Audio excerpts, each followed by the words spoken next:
Henry, James, and Gordon were miserable. They had been shut up for several days for being naughty and longed to be let out again. At last, Sir Topham had arrived. "I hope you are sorry," he said, "and that you understand that every job on the railway is important.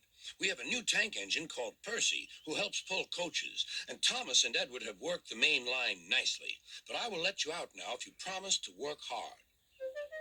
"Yes, sir," said the three engines. "We will." "That's good.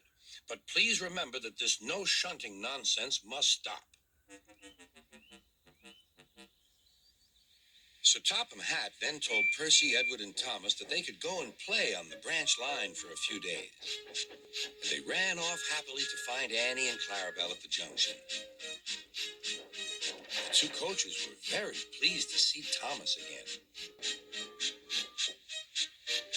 Edward and Percy played with the freight cars. "Stop, stop, stop," screamed the cars as they were pushed into their proper sidings. But the two engines laughed and went on shunting till the cars were tidily arranged.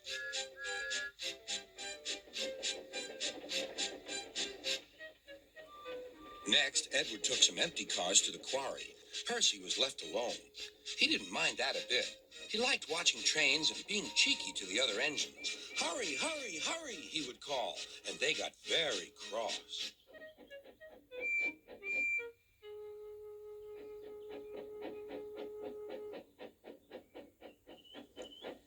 After a great deal of shunting, Percy was waiting for the signalman to set the switch so he could get back to the yard. Percy was being rather careless and not paying attention. Edward had warned Percy, "Be careful on the main line. Whistle to the signalman that you are there." But Percy didn't remember to whistle, and so the busy signalman forgot him. Percy waited and waited. The switch was still against him, so he couldn't move. Then he looked along the main line. "Beep, beep," he whistled in horror. "Oh!" groaned Gordon. "Get out of my way!"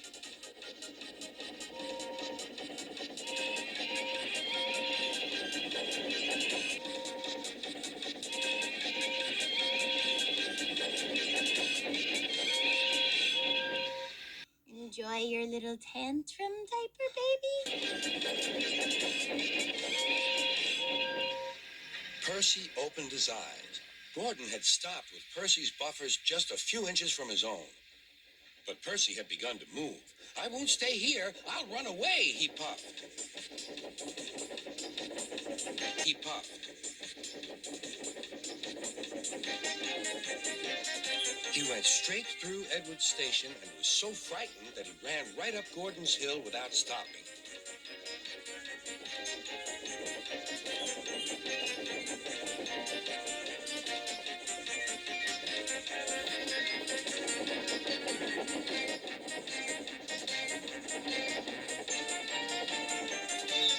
After that, he was tired, but he couldn't stop.